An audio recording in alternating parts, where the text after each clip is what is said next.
What is going on, guys? This is Nuclear Panda. Today I will be showing you step by step how to purchase, activate, and properly install Ultimate Ashran. First of all, I'm going to give you a little bit of information as far as where to purchase this, the creator, how to get support on this particular product. So let's just jump right into it, shall we? Okay, first of all, what you want to do is open up any browser. I personally use Firefox, so what you're going to do to purchase it, you're just going to go to store.buddyauth. Not auto. store.buddyauth.com. Now, once you're here, this is what the main page will look like. You'll just come over here to this search box, type in Phelon. You can see I've already searched it. Phelon is the creator of this this awesome plugin. So you just type his name in there, hit enter on your keyboard, and what you're looking for is this one right here, the Ultimate Ashran Conquest per hour. So just go ahead and click on it. You can see right here, I've already purchased it. So since you haven't purchased it yet, what you'll see here is you'll say buy now and have a little yellow button, and it's $19.99. And so anyway.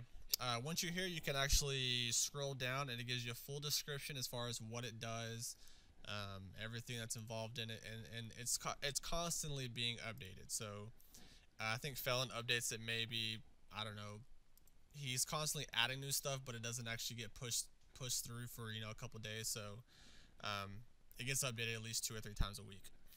So basically, you just kind of scroll down and look at what's all involved. I'm not going to go into a lot of detail right now because I'd rather show you the actual physical product than reading it verbatim for what Phelon's already put on here.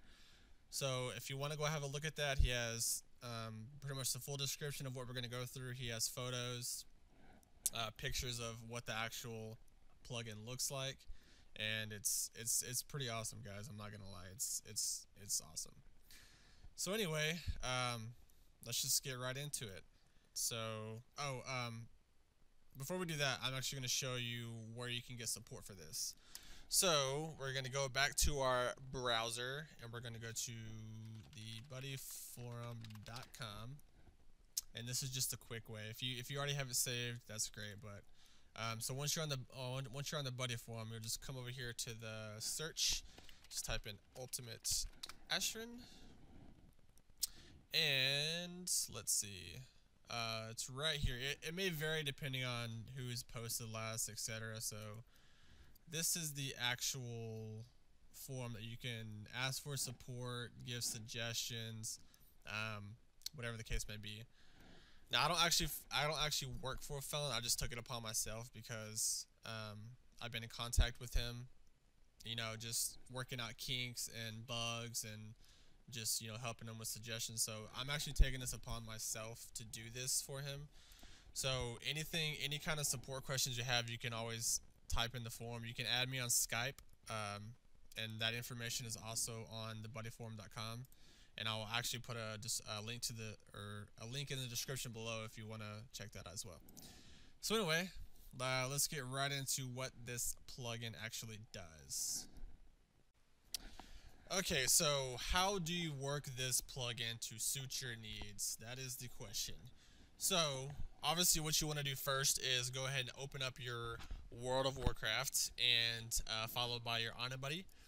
Once you open up your Honor Buddy, you're going to see this screen, which is, just the generic opening screen for Honor Buddy. Now, Ultimate Ashran is actually a bot base and a plugin.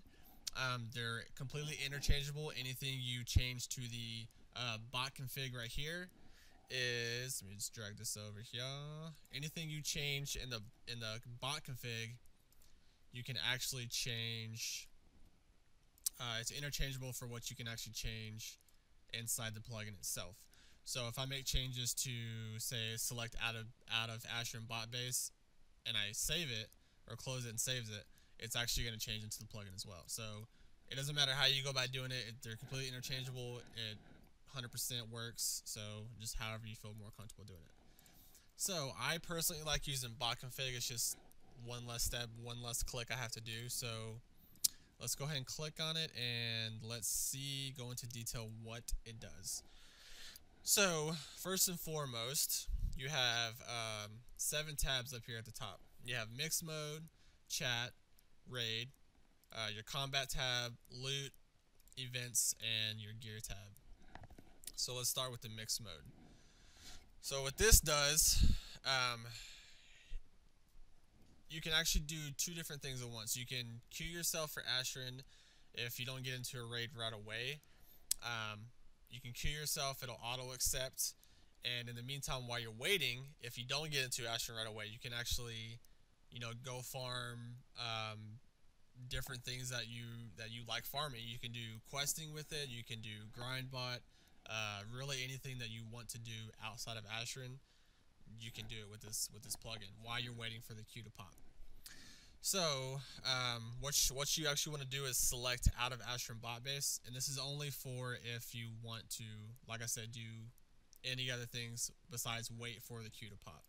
So you just click on the drop down, anything you want to select, you just select on it. If it's a questing profile, grinding profile, you'll just click on load profile, a little dog log box will come up, whatever profile you want to pick, and that's that. So the in Ashran bot base, in order for this plugin to work, has to be the bot base has to be ultimate Ashran bot base, which you can see mine's already selected. You can actually change your in and out of Ashran talent spec. You can change your in and out of Ashran gear. So if you have PvE gear, for instance, you can change it right here. I don't actually have mine set up like that, so. And you can have your in Ashran gear, which, your PvP gear, which is, awesome. But in order to enable that, these little checkboxes up here, you can switch talents, switch gear, and based on if you have those checked, it'll actually switch in and out depending on if you're in or outside of Ashran. So let's go to the chat tab. Now this one by default is not going to be enabled. You actually have to enable this yourself, and once you actually add this, you'll get a little pop-up message saying, it'll just basically give you a warning.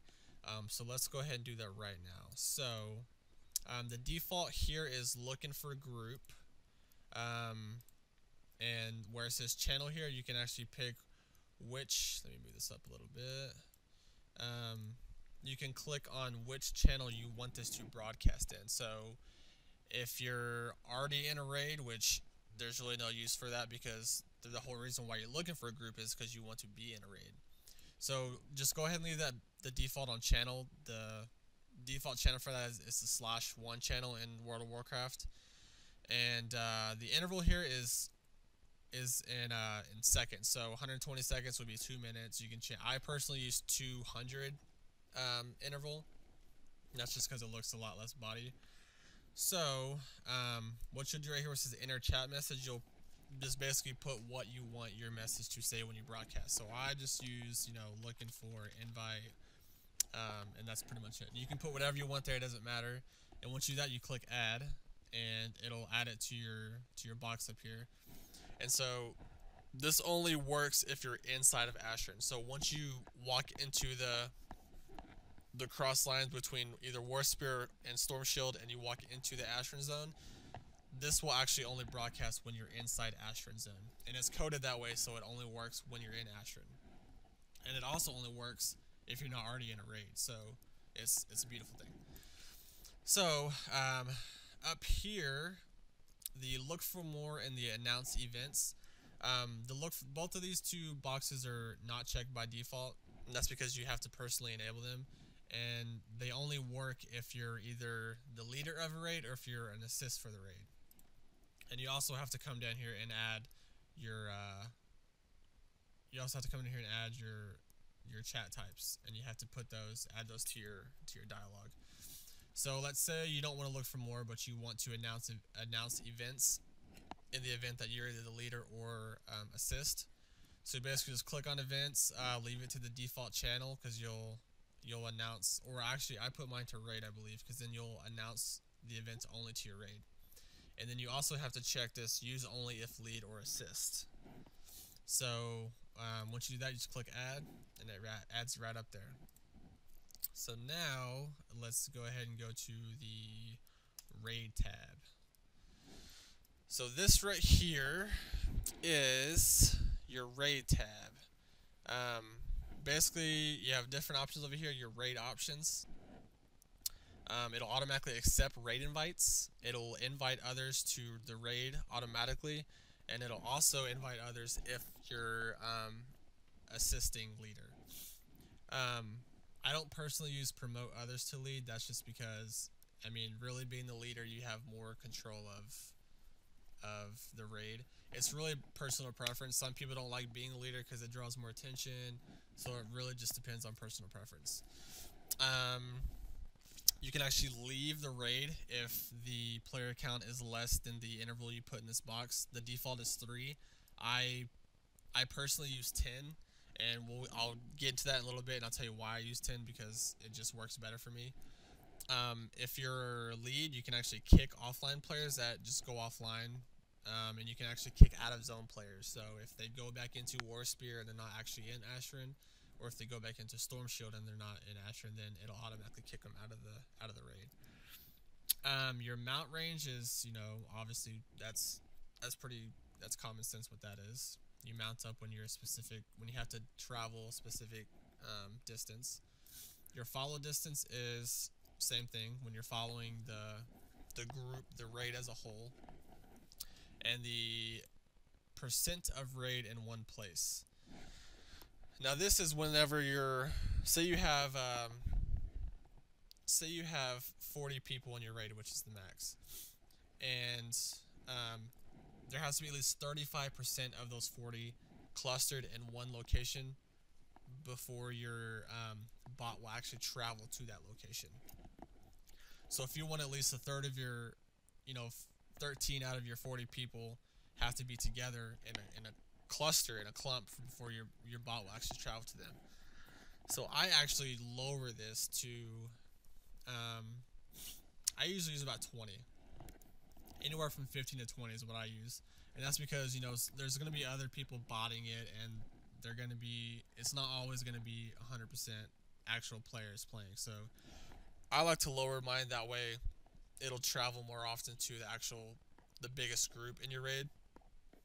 And with that, over here I actually use anywhere from 5 to 10, usually 10, because if there's less than 10 people in that raid, you'll automatically leave, and then with the chat feature, it'll then leave the raid and it'll broadcast for a new raid. So then you can get into a bigger raid, which means more events completed, etc., etc. So that's what I use. Now let's go to the combat tab. So what this is your PvP options, your combat options. These are all the default settings, and let's just go into what each one does. So preemptively engage enemy players. So that means that'll automatically engage enemy players as long as they're within your range and your max combat range, and I'll get into that in just a minute. Include mounted players is off by defaults. You can check it. I personally don't use it because if they're mounted, they're usually going to be, even if you get a hit or two in them, they're still going to be mounted and they're just going to be able to get away from you. So I wouldn't even worry about checking it unless you just want to chase them down and fail miserably. So use plugin movement for combat. You always want to have this checked, and that's because there's already a built-in basically a built-in combat routine built into this plugin, so it automatically uses your talents and your spellbook and etc. Check LOS. This is off by default. It's just another setting. It's line of sight. So that it doesn't really matter if it's on or off. It's personal preference. It just helps with the combat routine. So combat search range. This is whenever you're with your group and you're waiting for an event to pop or you're getting ready to fight. This will search that interval to see if there's a possible player for you to attack. So the default is 75. I personally use 45. That's because I don't want to get too far away from my my raid group. And So yeah, I use 45. That's probably a medium range. Now your max combat range, this will actually from your raid group, this is the max distance that your character will actually go out and try to engage someone. And your character actually hangs out by, quote unquote, the strongest person in your raid group. So based on who that person is, it could change from 1 minute to the next. It just depends on who the strongest person in your raid is. It'll actually search out, in this example, 35 units out from that person. And if your character gets, say, 36 units out, it'll actually backtrack to your raid. So it doesn't actually venture out any further than that, so you don't get clumped up into a big opposing force and you just get annihilated. So that's what that does. Also built in, which is, it's not an option to check, once your character gets below 70% health, it'll automatically backtrack no matter how far out you are, how close you are to your raid, anything like that. It'll automatically pull itself back and heal up, have your healers heal you up, whatever the case may be. So that's a nice feature that was just added, I think within the last couple days. So let's see, mob combat options. So this is pretty self-explanatory. Pull mobs, any kind of NPCs, anything like that. You can actually set it to include elites. So there's those two options. Those are pretty self-explanatory. Now the Nemesis target. This is actually a quest, not a quest, but an event you can do through your garrison. And I'll have a link in the description for more information about that. You can actually see what the Nemesis is, and so you can either enable it so it'll go after the primary Nemesis target. Say it's a gnome, or if it's a dwarf, and that's where your current target is, it'll actually go after them. It'll prioritize them other than any other races, and so that's what that is. It's on by default. If you don't want Nemesis target on, if you don't really care what that is, just uncheck it and it disables it. So let's go on to the loot tab. So what this is, it's obviously your looting options. Several different options up here. You can loot mobs, you can have it set to loot rare mobs only. You can open loot boxes, which is your for completing events where you get your PvP gear. You can have that check where it automatically opens it, and it automatically rolls need on loot. So if there is something that drops that you have to roll for, it'll automatically roll need on that, so better chance of you getting it. Loot objects is for events. If you don't want to loot objects, you don't really care, you can leave that unchecked. It's off by default. And your artifacts, if you have a flying machine, this is on by default. If you have a flying machine, you can actually set this interval to whatever. So it's if you get 300 artifacts, then once you hit that 300 artifact quota, it automatically uses your flying machine. It'll take your artifacts to the vendor in your corresponding base, and it'll turn those in. Or if you want to manually turn them in yourself, then you can just turn in fragments, and it'll run itself to your corresponding base, turn them in, and run back to your raid. So these are all the defaults. I don't really ever mess with this unless there's something else I need to change, but that doesn't happen very often. So the events, this is the good stuff. So these are all the defaults right here, what comes pre-packaged within the plugin. So stay near pack. This will automatically exactly what it says, stay near your raid pack, your raid group. You can actually uncheck do events, kill rares, and do objectives. If you're using some other kind of profile within Ashran, you can uncheck that, and it'll obviously not do the events or anything like that. But if you want to do events and you want to kill all the rares and you want to do objectives to get conquest points and artifact fragments and all the good stuff, then you can leave those checked, and you can actually there's an event priority list. So if you want, say, objectives to go first, you can change that to towers and bases. If you want to do events next, you can change that to events, and then the last one is rares. And if you don't want any of those, then you can still click on none, or you can just uncheck these up here, and that'll toggle them off. Now there's also a list to show events. It's not going to populate on my screen because I'm not actually in Ashran. You have to be in Ashran to see this.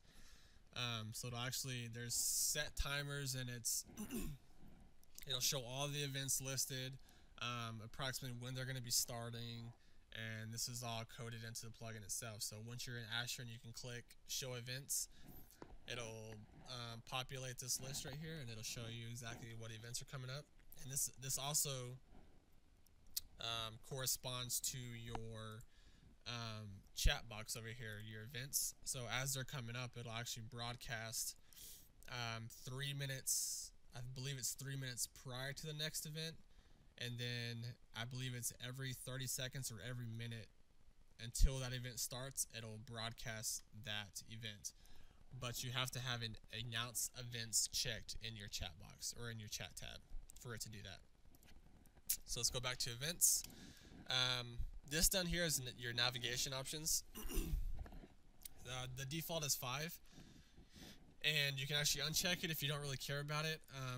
Basically why Phelon added this is because some people want to take the main roads to, they want to get to their raid group the quickest way possible.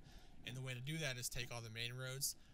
But with that, you're also risking the chance of running into, the corresponding enemy, their elites. You're actually running into a big group of them.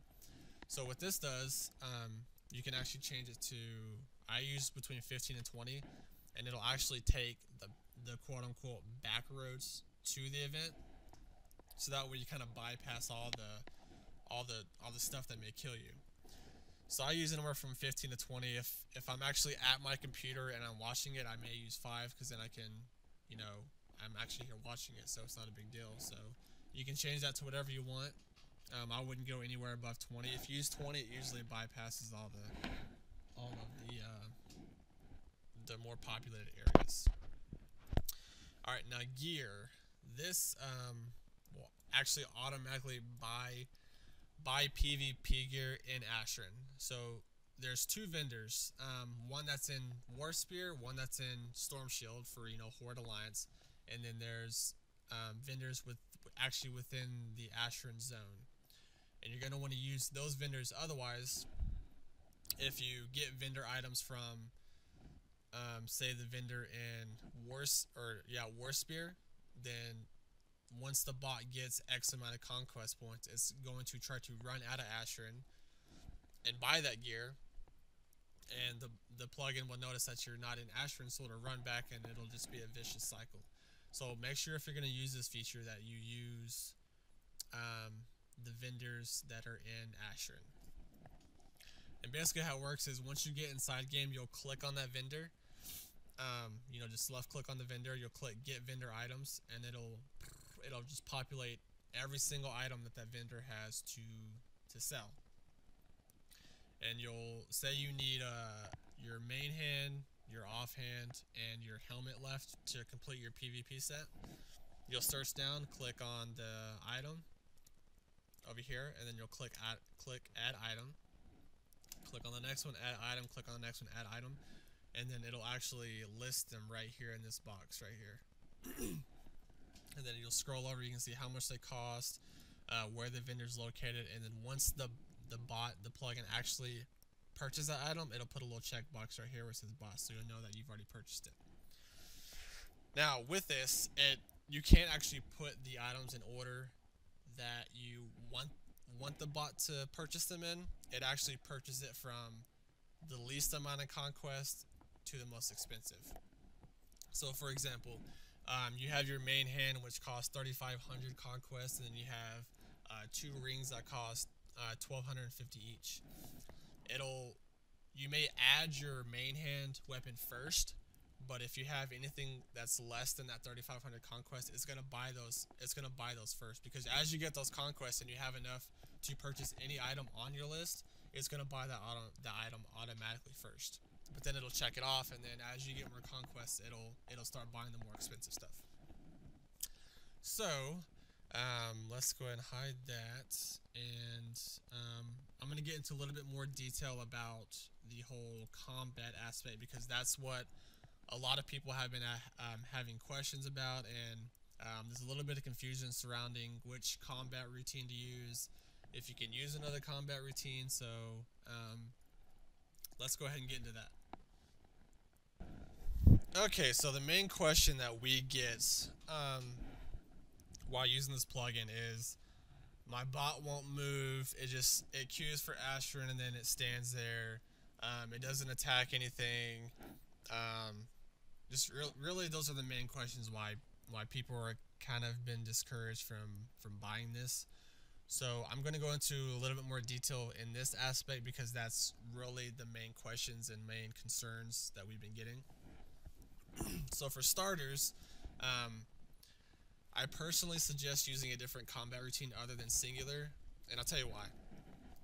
Singular it's good if you're just an every now and again botter, but it kind of lags your machine. It causes constant lag issues for myself, and I have a pretty beefy computer. It's just, it works for the everyday, the average botter, but not for the hardcore botters. Like, I usually run my bots, you know, hours and hours a day. So yeah, so I use what's called Tuan's combat routine, and there'll be a link in the description below. So it causes less lag, it's more reliable for me, and it's just better in general for me. So the main question we get is, my bot does not move when it's in Ashran. So for starters, in order for your bot to even start moving, it has to be in a raid. So if you join Ashran and your bot is just sitting there and it's not in a raid, that's why, because you're not in a raid yet. Once you set up your chat option, which we talked previously before, and you set that up, and you actually get invited to a raid, and the bot accepts the raid, that's when your bot will start moving. Now, once you're in the raid and it's still not moving, then the most common problem is because the majority or the percentage of your raid is not actually clumped together. They're not in a big group together. So it's going to wait until that certain percentage that you set is actually together, at which point it will start moving to your raid. So if you're going to use really any kind of combat routine you use, you have to change a few settings in there, whether it be singular, whether it be Tuan's, whether it be any kind of combat routine you use, either paid or free. You have to disable the movement and you have to disable the target, because the plugin itself already has a built-in combat routine, and if both of those combat routines are trying to tell your bot what to do, it's gonna mess it up. So like I said, I use Tuan's. So once you're in game and you have your honor buddy loaded, you can click on class config. This is the rogue Tuan's combat routine. So what you want to do is, under general settings for rogue, right here where it says other settings, you want to pretty much disable all kind of movement, all kind of targeting, and once you have that disabled, you're good to go. Everything else is pretty much based on how you want your combat routine to act. So these are pretty much all the default settings. I didn't mess with any of this stuff. Nothing in advanced settings, nothing in the secondary advanced settings tab. So really all you want to do is disable auto move, auto face, auto target, attack out of combat. Pretty much any kind of attacking or moving or targeting, you want to disable that in your combat routine. Then you'll just click apply, click OK, and you're good to go. Alright fellas, unfortunately that is it for me. I hope this tutorial helped. There will be links in the description below so you can know where to buy this particular product. There will be also another link to the support thread at the buddy forum, and there will also be various links to any authors that I may have used in this video, like Twan and a few others. So I hope you liked the tutorial. I hope it helped you. If you have any other questions, just hit me up on Skype. That link will be in the description as well. So I hope to help, and good luck to you. Thanks. Bye.